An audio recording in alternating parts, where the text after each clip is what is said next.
Olá, yogis e yoginis! Hoje eu vim falar um pouco da importância dos asanas, as posturas físicas no yoga. Então, qual é a real importância dos asanas, o que são de fato os asanas e o quanto é importante a gente compreender de fato o que são os asanas, para que eles servem, quais são os benefícios, para a gente poder compartilhar isso com os nossos alunos e ajudar eles também a compreenderem a importância dos asanas, das posturas físicas. Então, para refletir. Uma pessoa ela pode praticar asanas todos os dias da vida dela, a vida inteira, e ainda assim não ser um yogi, uma yogini. Só que ao mesmo tempo, uma pessoa ela pode não praticar asana nenhum dia da vida dela e ser um yogi, uma yogini. Então, o que isso quer dizer, né? Asana e yoga não são a mesma coisa. Então, o asana, ele é uma parte do yoga, da prática do yoga, da filosofia do yoga. Só que a gente tem que compreender o asana de uma forma correta. A gente tem que praticar o asana de uma forma correta. Então, isso é algo que não necessariamente acontece com tanta compreensão, entendimento e feito da forma ligada à tradição, à maneira que surgiu hoje em dia, né? Então, hoje em dia, acaba que essa noção de asana e yoga acaba ficando um pouco não tão clara, um pouco nebulosa. Então, é importante a gente saber, a gente lembrar que yoga não é sobre a forma, sobre a aparência. O asana também não é sobre a forma, sobre a aparência. É mais pra gente, o asana serve pra gente compreender o que aquela forma vai gerar fisicamente, energeticamente, mentalmente. E tudo isso, né, tudo que a gente faz com o corpo vai ter uma influência na mente, nas emoções, na nossa psicologia, né, na nossa mente em geral. Então, quando a gente pensa em asana, né, vem essa ideia de postura confortável. Então, asana é uma postura que seja confortável.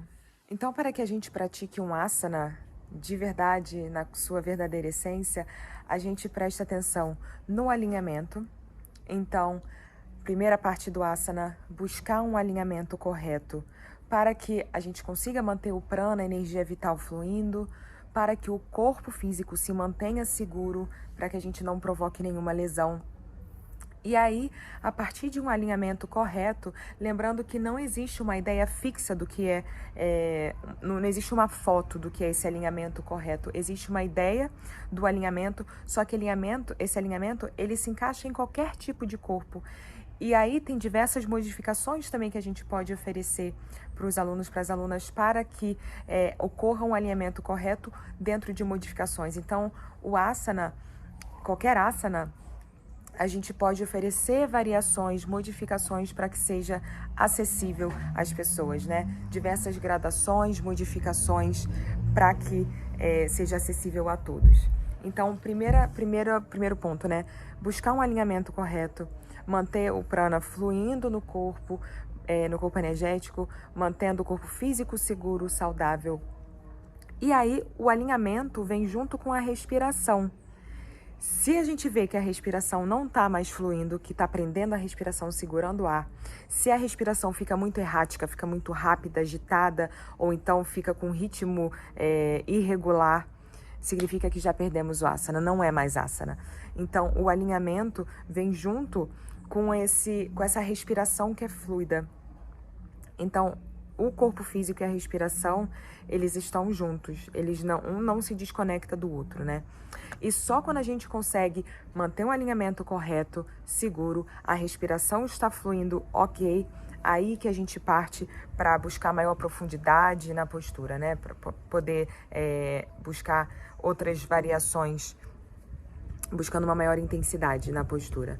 Então, alinhamento e respiração são a base fundamental da construção de um asana.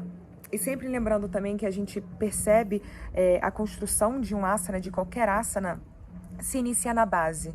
Então, o ponto que toca o tapetinho, que toca o chão, é a base da nossa postura. Pode ser os pés, pode ser as mãos, qualquer parte do corpo que está tocando o tapetinho é a base, é a fundação daquela postura. Então, como se a gente estivesse construindo uma casa. Se a gente não der atenção à fundação, à base, ao alicerce, se for feito de qualquer maneira, se for feito sem estabilidade, aí a casa fica muito mais propensa, depois que construída nessa base que não é sólida, não é firme, em despencar, né? Em não se manter firme por muito tempo. Mesma coisa o asana. O asana, a gente quer formar uma fundação, uma base, um alicerce firme, estável, seguro, e a partir dessa base, dessa fundação, que a gente vai colocando os outros tijolinhos da casa, né? Construir a postura a partir dessa base firme, essa base forte. Então, como eu estava falando, né? O asana tem um alinhamento seguro, correto, tem a respiração, e é a partir disso que gradativamente ao longo da nossa prática, ao longo do nosso tempo de prática no tapetinho, em uma prática em si, ou ao longo de práticas regulares, que a gente vai buscando, né? E vai conseguindo atingir uma maior profundidade nas posturas. Então, a respiração é fundamental, fundamental. E aí, a partir da respiração também, são diversas as camadas que a gente atinge com o asana, né? Então, é muito importante que a gente saiba por que a gente está praticando o asana, compreenda a sequência de posturas. Então, praticar asanas dentro de uma prática, né, de uma sequência, não é um sorteio aleatório de posturas, existe um fio condutor na ordem dos asanas, existe um porquê de estar se praticando asanas numa sequência específica. Então, é bom a gente compreender para cada asana o que esse asana está fazendo fisicamente, energeticamente. Então, que ar vital aquele asana está trabalhando, que chakra esse asana está trabalhando, que doshas, né, a constituição que a gente tem de acordo com a visão do Ayurveda, qual é o dosha que se beneficia desse asana, qual dosha não se beneficia desse asana. Então é muito importante a gente buscar uma compreensão cada vez mais profunda de cada asana.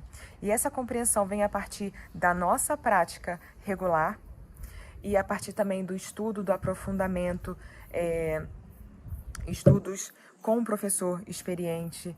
Lembrando que essa tradição do yoga, ela iniciou-se, né, nessa tradição oral de ser passado de um mestre para um discípulo, parampara, essa relação de ir difundindo esse conhecimento de geração para geração.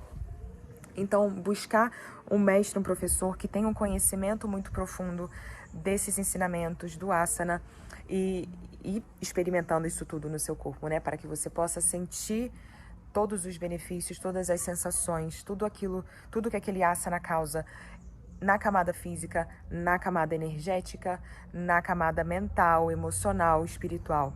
Então, ter essa compreensão, esse aprofundamento no asana é muito importante para a gente compartilhar de uma forma efetiva, de uma forma que haja uma inteligência por trás disso, né? Que não seja algo aleatório. Então, lembrar que cada asana vai ter um benefício específico, cada asana tem modificações também. Então, se o aluno ou se a aluna está trabalhando com algum tipo de lesão, existem modificações para tornar aquele asana acessível. Então, o asana não é uma foto que a gente vê na internet, digamos assim, ou em algum livro, e você quer encaixar a pessoa naquele asana. Essa ideia, eu não acredito nessa ideia, eu acredito no oposto, né? Um asana que se adapta ao corpo das pessoas. Então, existem diversas modificações e conhecer essas modificações, cada vez ter uma relação mais íntima com cada asana, buscar informação, buscar praticar, experimentar essas modificações também para que você possa oferecer essas modificações a partir do seu conhecimento, da sua vivência. Então, quando a gente pensa no asana dentro do universo do yoga, a gente muitas vezes confunde, né, o asana com yoga, acha que é a mesma coisa. Eu pratico yoga. Às vezes a pessoa fala, eu pratico yoga, mas na verdade ela pratica asanas. Então, como eu falei lá no início, né, uma pessoa pode praticar asanas todos os dias da vida dela e não ser um yogi, uma yogini. Mas a pessoa pode não praticar nada, nenhum tipo de asana e ser um yogi, yogini. Então, lembrar que o yoga vai muito além do asana. Eu vou usar alguns exemplos, né, bem sólidos em relação a isso. Quando a gente pensa no Ashtanga Yoga, né, de Patanjali, esse caminho óctuplo, as 8 pétalas de Patanjali, são 8 membros. Desses 8 membros, apenas um é se refere ao asana, apenas um é o asana. Então, se a gente pensa nesse sistema, 1/8 representa o asana, né? Se a gente pensa no sistema do yoga, de acordo com Patanjali, 1/8 é asana. Então, para a gente ver já o quanto isso é tão menor, né? O asana é menor, se a gente olha para o todo do que significa o yoga, o asana acaba sendo um aspecto do yoga, sem trazer valoração de melhor, pior do que qualquer outro aspecto, mas é uma parte, é um membro, é um aspecto do yoga. O asana não é sinônimo de yoga, né? Então, só relembrando isso. Então, nesse caminho de Patanjali, né, nas 8 pétalas, caminho óctuplo, a gente inicia com os yamas e os niyamas, em seguida vem os asanas. Então, asana é o terceiro ponto desse caminho óctuplo. Então, quando a gente pensa nessa sequência desse caminho óctuplo, o terceiro ponto é o asana. E o asana vem logo antes então, os primeiro e segundo, né? Yamas e niyamas, então é como se fosse o código ético, né? De como se comportar para não afetar nenhum ser de uma forma prejudicial, como a gente agir com a gente mesmo para a gente evoluir e ter essa evolução, esse autoconhecimento, esse autodesenvolvimento também de uma forma saudável, de uma forma efetiva. E aí depois a gente parte para os asanas, né? Então a primeira parte não diz respeito à postura física, vai para um outro campo, né? Um campo do nosso comportamento, do nosso agir no mundo, do nosso estar no mundo e como se relacionar consigo e com os outros. E aí depois a gente parte para os asanas. Então a asana traz essa ideia do conforto, da postura, né? Postura confortável, um assento confortável. Então, quando a gente olha para esse caminho de Patanjali, está levando a gente para a meditação, que é uma parte fundamental do yoga. Então, a gente está caminhando, né? Começa com o código ético, vai para os asanas, para as posturas físicas, e muito do desenvolvimento do asana é essa preparação para a gente conseguir chegar ao estado meditativo. Então, se a gente está tentando meditar e o corpo está chamando a atenção porque o joelho dói, a lombar já está desconfortável, quero arredondar a coluna porque estou cansada de manter a coluna ereta, tudo isso vai impactar na qualidade da meditação, né? Um corpo que não está confortável não vai estar disponível para se interiorizar e adentrar esse estágio meditativo. Então, o asana tem também essa função, né, de manter o nosso corpo preparado, estável, forte, flexível, para que a gente consiga se manter imóvel, consiga se manter estável, permaneça numa postura por um espaço específico de tempo, né, que vai de acordo com quanto tempo cada um pratica a sua meditação, né, e que também conforme o corpo vai adquirindo mais flexibilidade, mais estabilidade, mais força, vai conseguindo permanecer em estado meditativo por conta do conforto físico por mais tempo também, né? Então, a gente, quando medita, a gente quer que o corpo esteja confortável para o corpo não ficar chamando a nossa atenção assim com constância, né? Então, buscar esse conforto físico é imprescindível para que a gente consiga adentrar estágios meditativos. E, de novo, a postura física não precisa ser sentada com as pernas em Padmasana, né? Perna sentada na postura de lótus. Não é necessário estar nessa postura de lótus para meditar. Existem diversas modificações, pernas cruzadas, sentado na cadeira, sempre com a coluna alongada, né? Com a coluna ereta. Mas existem diversas modificações para que a meditação seja acessível para qualquer pessoa. Mas lembrando que o asana ajuda muito nessa preparação do corpo físico para estar nesse estado meditativo sem que o corpo fique chamando a atenção para o externo o tempo todo. Então, a gente tem esse terceiro ponto, né, do caminho óctuplo de Patanjali, que é o asana, e a partir daí os membros, né, os passos desse caminho vão ficando mais sutis. Depois do asana, a gente passa para o pranayama, então a gente já está alterando a respiração para construir um estado específico. Aí a gente passa para o Pratyahara, né, que é essa internalização dos sentidos. Os sentidos, então, o nosso contato com o mundo externo já não fica chamando a nossa atenção, a gente está recolhendo nossos sentidos. Então, a gente vai ver nesse caminho mais sutil, né? A gente passa para a concentração, dharana, para que a gente consiga focar nossa atenção em um só ponto, parte para meditação, né, dhyana, e depois samadhi, essa absorção completa da nossa atenção, né, essa fusão do ponto que a gente estava utilizando como objeto de concentração. Esses pontos se fundem a essa absorção completa, e é quando a gente chega no 8º passo, né, 8º membro desse caminho de Patanjali. Então, asana está lá no início, é uma parte, é um 8º desse caminho e uma preparação para a gente conseguir chegar nesse estado meditativo, né? No que é chamado também de samyama, que é a concentração, a meditação e o samadhi, essa absorção completa.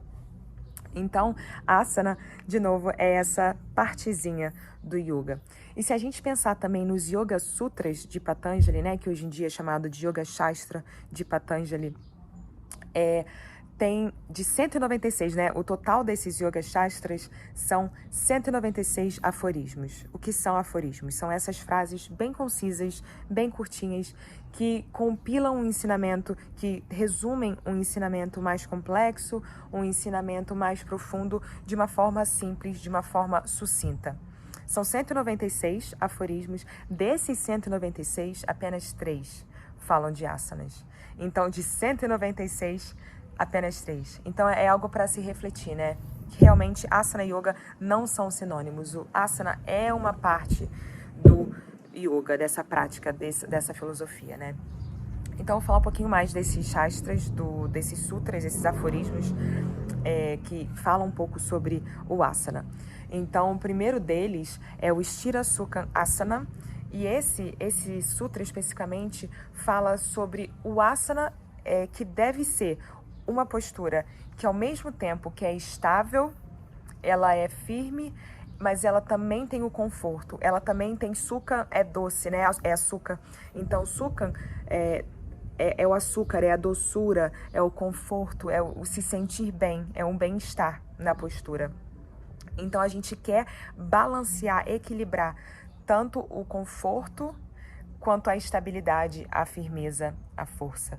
Então, o asana deve ser equilíbrio desses dois. Então, é claro que quando a gente inicia a nossa prática de asanas, né? Quando a gente começa a praticar asanas dentro do yoga, talvez a parte do esforço seja mais alto, seja mais evidente por algum tempo. E é justamente a prática, a regularidade que vai começar a trazer esse equilíbrio entre o conforto e a estabilidade. Então, o asana começa, segundo o Patanjali, né? O asana começa a existir, começa a se formar quando a gente atinge esse equilíbrio da estabilidade, da força e do conforto. Então, isso é essencial, né? A gente ir buscando esse equilíbrio entre os dois. Quando o esforço começa a ficar, vamos dizer que a gente está numa postura por muito tempo e o esforço começa a ser tão grande que a gente perde o alinhamento, que a gente perde a respiração, perdemos o asana. O asana para de existir, a postura física já foi perdida, né? E aí, o próximo sutra que fala de asana, ele... Não vou me arriscar a falar em sânscrito, vocês podem pesquisar, meu sânscrito não é fluente, mas o próximo sutra que fala de asana fala o seguinte, né? Alcança-se a perfeição do asana quando o esforço para realizar esse asana, ele se torna um não esforço. Esse esforço, ele abaixa, né? Como se ele diminuísse, para que a gente consiga alcançar essa nossa verdadeira essência, o nosso infinito interior. Então, asana, quando a gente atinge, né, o Stira Sukha, a estabilidade, a força, com o conforto, a gente vai adentrando caminhos mais profundos do nosso ser também. Então, de tanto a gente praticar, buscar esse esforço, chega um momento que esse esforço começa a ser diminuído porque está muito na mente, né? A gente vai entrando em contato e compreendendo melhor a nossa mente e conseguindo levar a nossa mente para onde a gente quer, consegue direcionar a mente um pouco melhor, né? Então, para a gente conseguir chegar a essa qualidade do asana, é como se a gente fizesse um esforço sem esforço, né? O que parece um pouco controverso, né? Mas é justamente essa ideia de trabalhar o corpo, a mente, sem forçar nada. E isso vem muito também da prática consistente, da prática regular, que vai construir isso aos poucos, né? Então, isso tudo vai levar a nossa prática a ter um asana firme, confortável, e quanto mais a gente pratica, mais a gente chega a esse ponto de estar completamente absorto no presente. A gente conseguir habitar essa presença, alinhando a mente, o corpo, o espírito. Então, o asana vai sendo essa construção até a gente chegar a esse lugar, né? E aí, o sutra seguinte, que fala de asana, também não vou arriscar aqui o sânscrito, mas ele fala justamente sobre o praticante de asana, conforme ele vai avançando na sua prática, mantendo essa regularidade, vai deixando de ser perturbado pelas dualidades. Então, o praticante vai ser menos afetado por extremos. Então, o corpo fica mais resistente, fica mais apto a lidar com dualidades como, por exemplo, frio, calor, alegria, tristeza, qualquer tipo de dualidade que a gente possa pensar, né?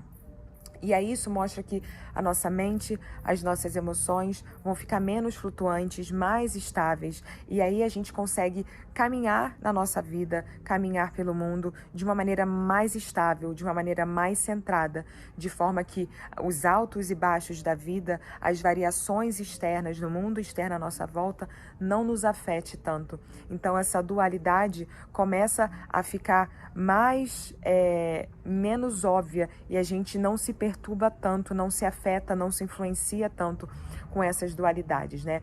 E aí, através da nossa prática de asana, a gente consegue também perceber melhor os nossos padrões, o nosso comportamento, para a gente também perceber aqueles pontos que tiram a gente do nosso centro, que faz a gente sentir certas coisas que a gente percebe que não necessariamente vai ser benéfico, e a gente consegue cada vez mais voltar para o nosso centro com mais facilidade, com mais tranquilidade, e a gente passa a ter um maior domínio e compreensão das nossas ações. A gente traz mais consciência, mais atenção para as nossas ações também, né? E não agindo de forma automática, como muitas vezes acontece na nossa vida, né? A gente vai reagindo às situações sem compreender tanto, sem olhar para dentro e explorar como a gente se sente, o que aquilo traz.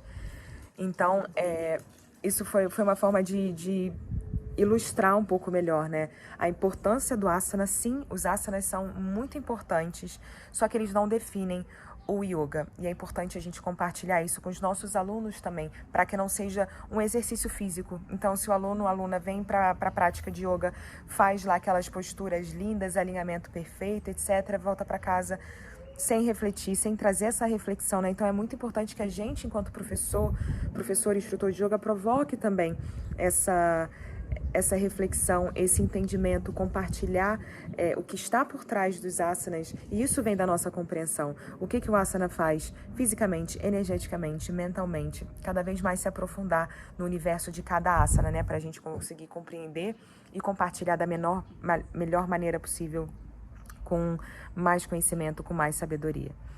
E para além dessa questão, né, dos asanas representarem uma parte reduzida, pensando na amplitude que é o yoga, os asanas têm também a função, além da gente se preparar para o estado meditativo, né, como eu estava falando antes, em relação ao caminho óctuplo de Patanjali, tem também essa função de trazer bem-estar físico, né? Então, como eu estava falando antes, se a gente não traz a ciência do asana para as práticas, o asana pode virar só um exercício físico, né? A intenção não é essa.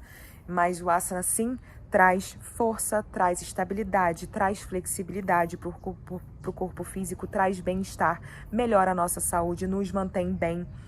E, ao mesmo tempo, o asana movimenta energia, movimenta prana.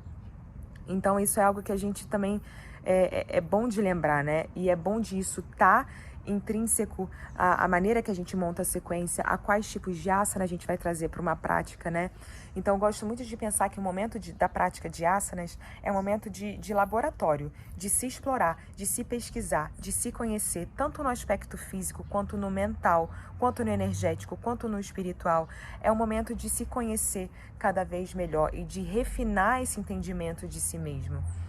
Então, além da questão da saúde do corpo, da movimentação de energia, também tem a questão da disciplina, né? A prática de asanas constantemente, regularmente, ajuda a gente a construir disciplina, construir essa ideia de palavra, de comprometimento consigo mesmo. E quando a gente consegue se comprometer com a gente mesmo, a gente tem muito mais facilidade de se comprometer com o outro, de cumprir as promessas que a gente faz para as outras pessoas na nossa vida, né?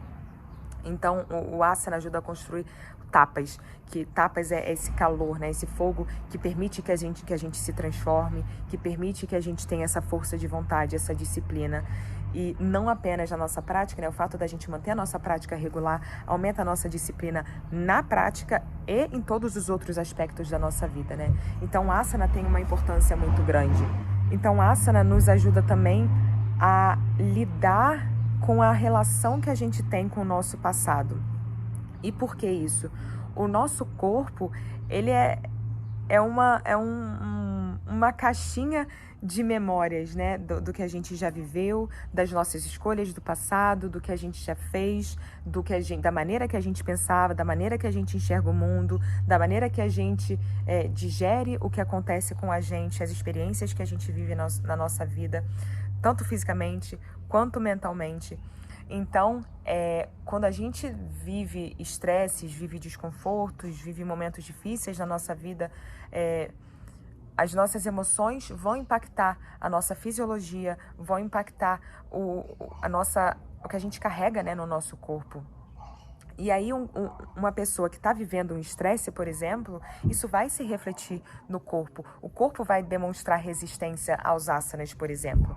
Mas no outro oposto, né? Se a pessoa está num momento muito feliz, muito alegre, muito tranquilo, a mente está tranquila, quando a gente está se sentindo que está tudo caminhando bem, quando a gente se sente bem-sucedida, quando a gente está apaixonada, o corpo fica mais aberto, mais receptivo, o asana pode se tornar mais acessível, mais tranquilo. Então é muito interessante de observar o quanto o corpo é esse depósito de memórias das nossas experiências, do que a gente já viveu.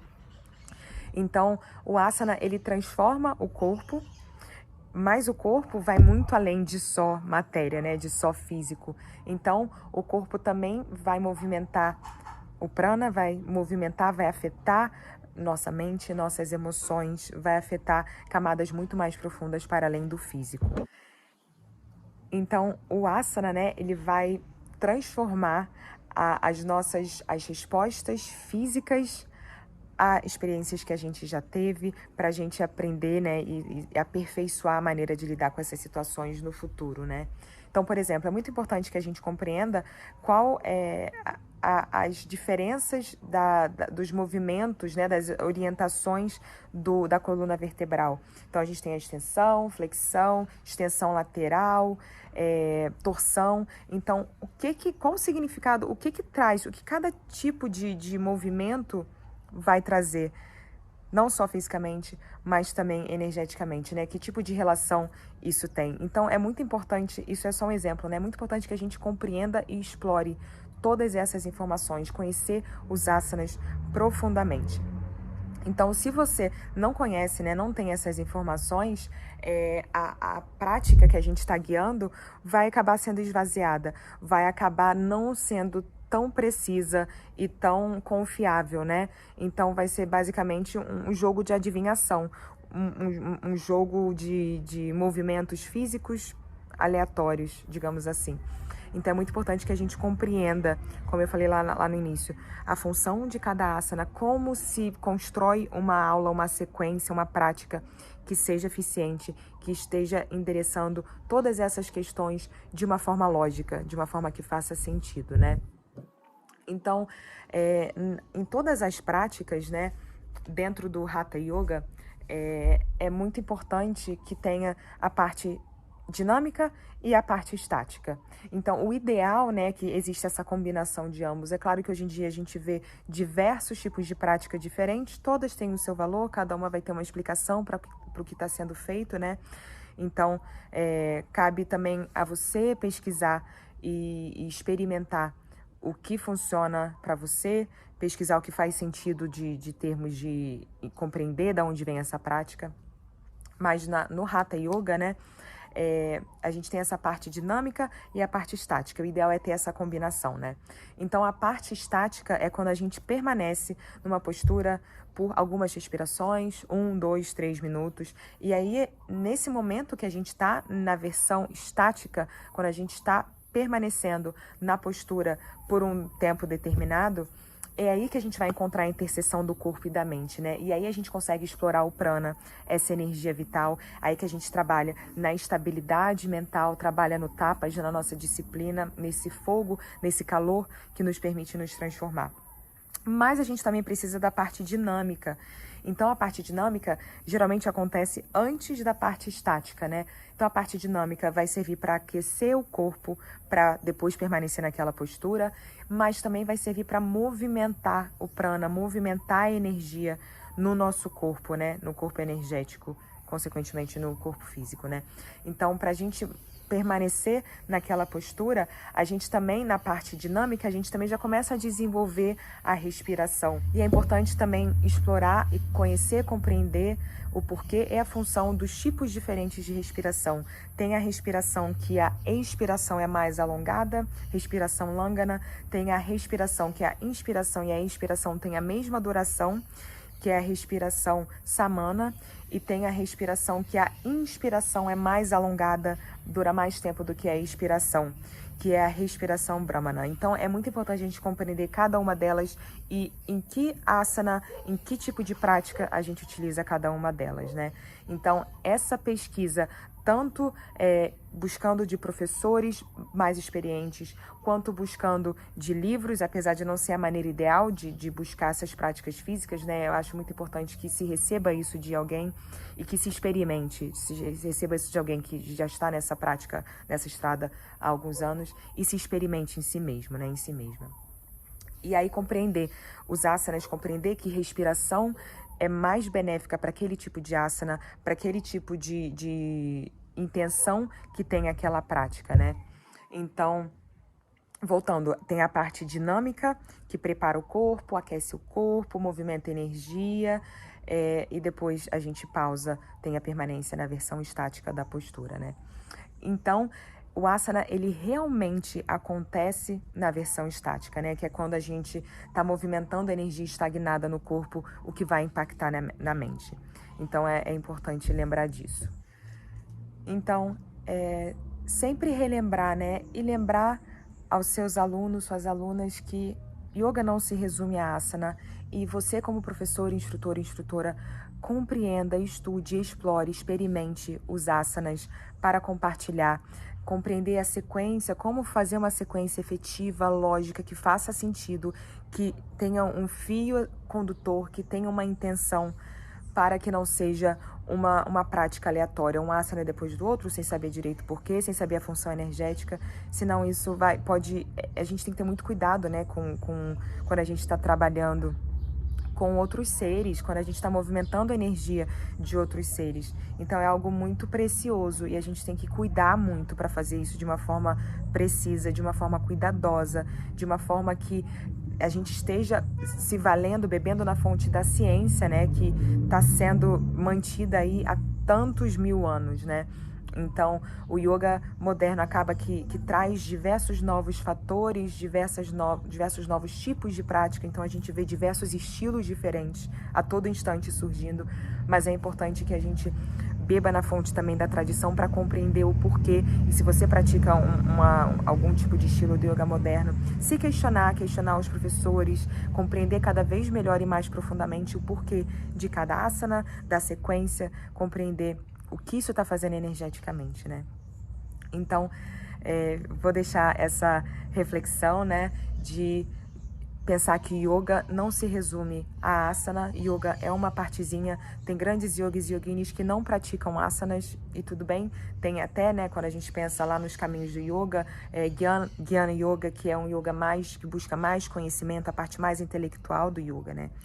Então, lembrar nossos alunos, alunas, que yoga não é sinônimo de asana. Asana é parte do yoga, e trazer esses conhecimentos por trás do asana, trazer os conhecimentos para além do asana dentro da prática de yoga é muito importante para a gente não só se transformar, para a gente compreender, vivenciar de forma profunda o yoga, mas também de compartilhar isso, para a gente poder transformar também a prática e a vida, né, dos nossos alunos.